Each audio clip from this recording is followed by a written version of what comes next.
In today's video, we're looking at the Edmonton Oilers goaltending situation. Could the Oilers be soon pulling off a trade to try to fix the goaltending situation with Jack Campbell on waivers? It might clear some space to make another acquisition. We're going to take a look at how they may be able to contact another Canadian team in Montreal for some potential help. We also have updates around the NHL in Detroit, Ottawa, and San Jose, and other news around the league. All that coming up next.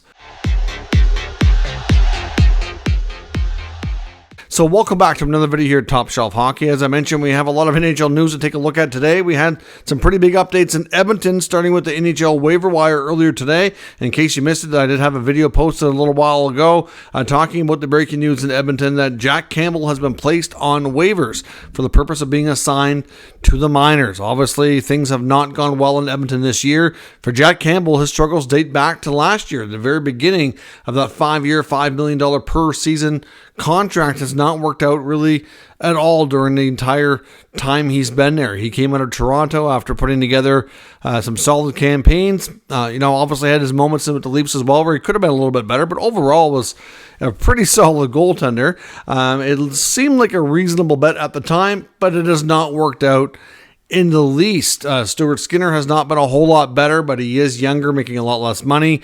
And if they bring in a goalie to work with Skinner, it's certainly, I think it could possibly work out. Skinner at least had a lot more bright spots last year. So overall, if you take a look at the two goalies and look at the body of work between the two, Campbell's run in Edmonton has been pretty much a complete disaster, whereas Skinner at least has had parts of season, half a year at least, or a little better, where things were going much better. And overall, his stats last year were a little bit more respectable.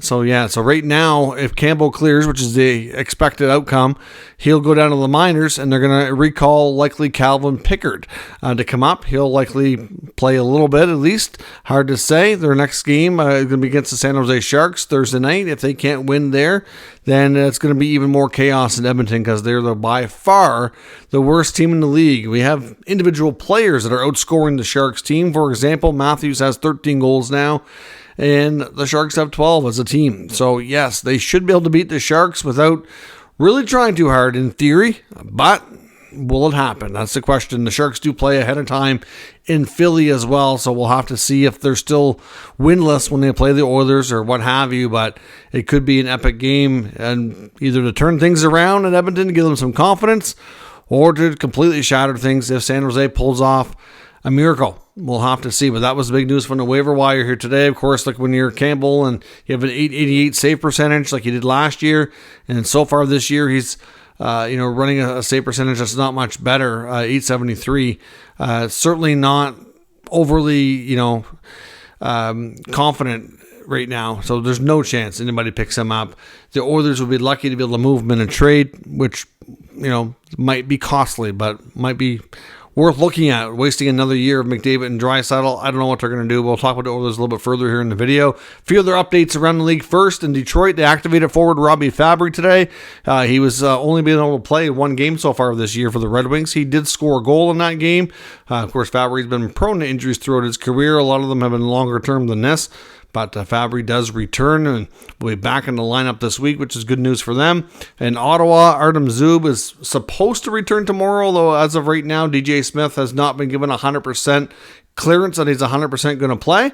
But things are progressing. He's been a few days in a row with a regular jersey in practice, hasn't had any setbacks, so we'll see. We probably won't know until tomorrow. We finally get updates as well on Ridley Gregg and Mark Kastelic in Ottawa. They're expected to be out for at least 2 weeks, could be a little bit more than that. I would suspect with their Sweden trip coming up here, they have a couple of stretches of days off before and after their Sweden games, of course, to allow for travel and getting reacclimated. So I would suspect that it's going to be after that when they're able to return later in November. Could string a little bit longer. We don't know the exact timeline. Like I said, it's just going to be a minimum of 2 weeks. So when they get back from Sweden, their first game after that, which I believe would be like the Islander game, would be around 3 weeks. So hopefully at least one of them will be able to return by then. Now, former NHLer and Toronto Maple Leaf, which is where he's probably most known for, Andreas Johnsson, has been signing over in Sweden. He's now left North America and has returned back to Europe. Of course, he's had a few other contracts after leaving Toronto to play for a few teams and just hasn't really panned out. He had a good start to his young career at a 20-goal season. The Leafs had to move him for cap purposes. And he never really did find his game to that level again. So we'll see if he returns. But I mean, at this point, he signed a 3-year deal in Sweden, so it's unlikely he makes a return to the NHL. Now, we've seen a couple of times lately where players and GMs talking to the media about what's going on with their teams. Let's start with the Sharks and Mike Greer. Obviously, the Sharks are currently winless. They've had back-to-back, 10-goal games against here. Obviously, pretty embarrassing, pretty low right now. But, the GM spoke, and he said that apparently they had a team meeting. Wanted to speak to the media to kind of relay what he'd relayed on to the players. And a lot of what they said about the abysmal start was that it's not acceptable. It's unacceptable. And he says if he doesn't see what he wants to see, then he's going to be evaluating everything. And this could lead to, much more change, and that the can't go on much longer because the fans deserve better. So certainly I understand his comments. I do not disagree with anything he said, but I do have a question. And did he not understand and realize how bad this team was going to be? Now, maybe he didn't think it was going to be historically bad the way it is. I don't think I would have predicted that, but it was pretty easy when looking and analyzing on all 32 NHL teams before the season started. One of the things when I make predictions, I usually do what I call bold predictions before the season. And this one I didn't feel was overly bold, but when looking at who I thought was going to be the worst team in the league, I thought it was going to be San Jose, and it wasn't really all that close. Now, I thought there'd be some other teams that were likely still going to be, in the bottom 5 to 10. Some of them are actually doing a little bit better than I expected them to do, but still a long runway here. We'll see what happens, but it's not shocking at all. I mean, that San Jose is dead last. I am a little bit shocked to the degree of the level of badness that they're playing right now, and just how many goals they've let in versus how many they've scored, and the fact that they haven't even won one game yet. It's pretty sad in that respect, but some of these players in San Jose, I wonder how quickly they might want to get out of there, because if you're on a losing team like that, and you're a historically bad team, it can be a career killer, especially if you're not on a player that's as established, or you don't have like a longer term contract or anything of that nature. I do wonder some of these guys like Anthony Duclair, Mario Ferraro, Mike Hoffman, Granlund, like, how many of these guys are going to get moved later in the year? And it's going to be hard. There's not going to be a lot if they don't really pick things up.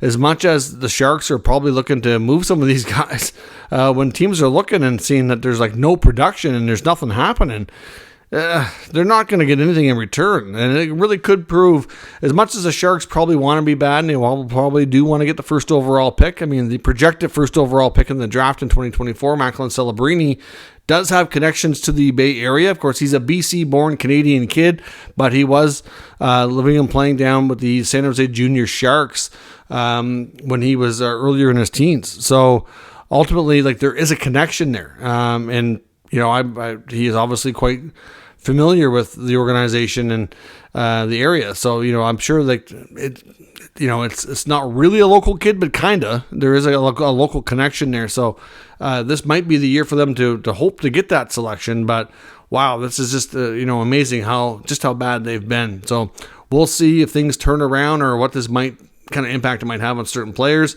In Ottawa, we had more comments from Brady Tkachuk and Claude Giroux, again talking with the outside noise, defending their coach and DJ Smith.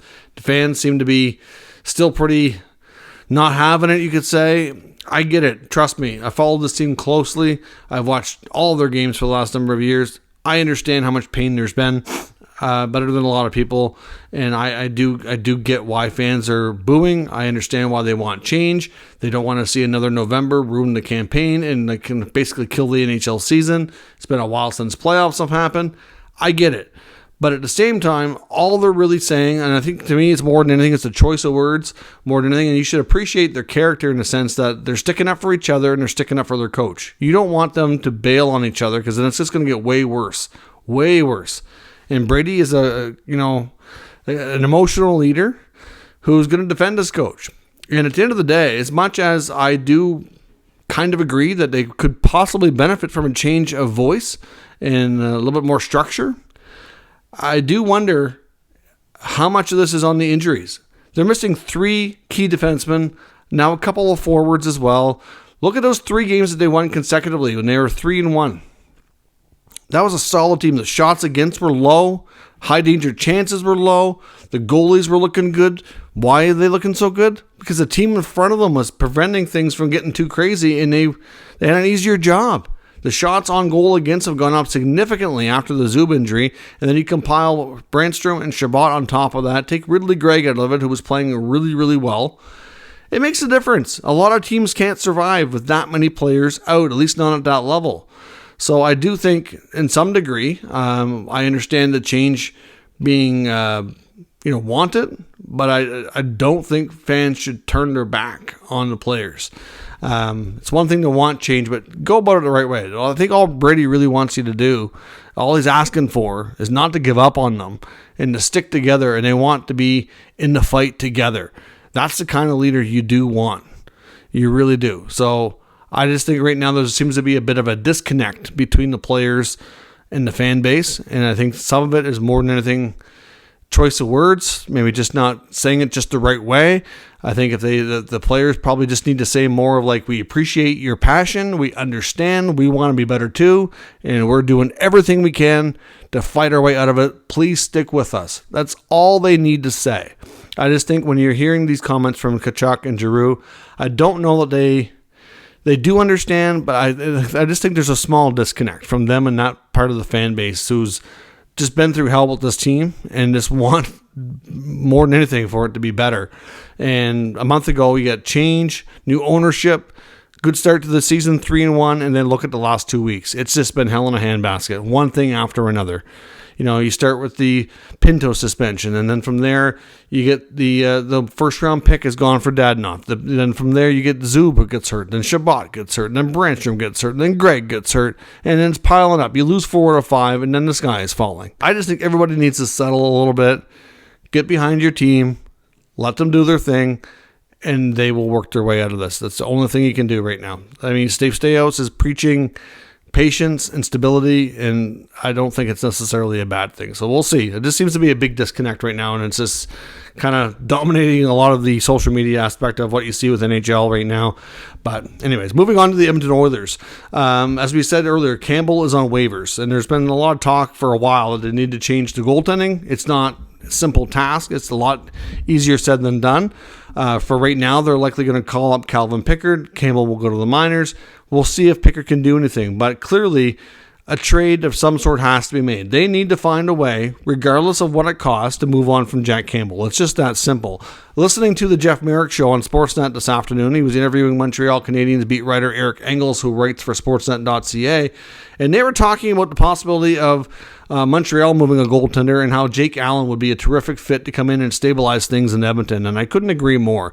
I mean, Jake's an older goaltender now, I don't want to say the twilight of his career, but certainly, in the back half for sure.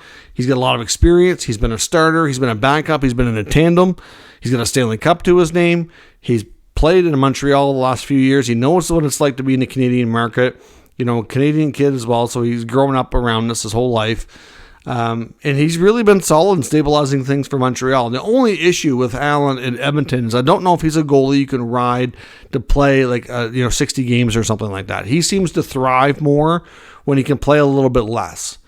So, if Skinner can pick up the pace and it could be closer to a 50-50, I think, they could have a good tandem there. Now, of course, Allen's making $3.8 million. He does have a modified no trade.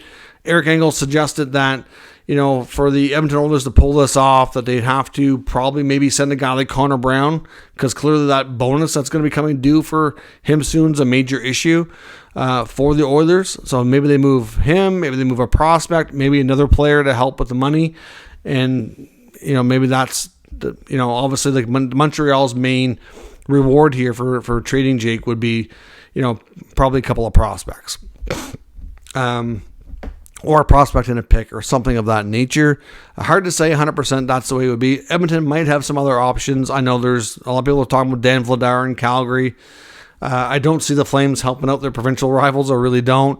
Another option might be the Flyers. There's been some talk about Carter Hart, but the Flyers are, I think they might want to wait and see what they've got here, because clearly this season is not, it's gotten off to, I think, a better start than a lot expected. I mean, obviously, at the same time, things are leveling out a little bit with Philly, but, that might be an option as well.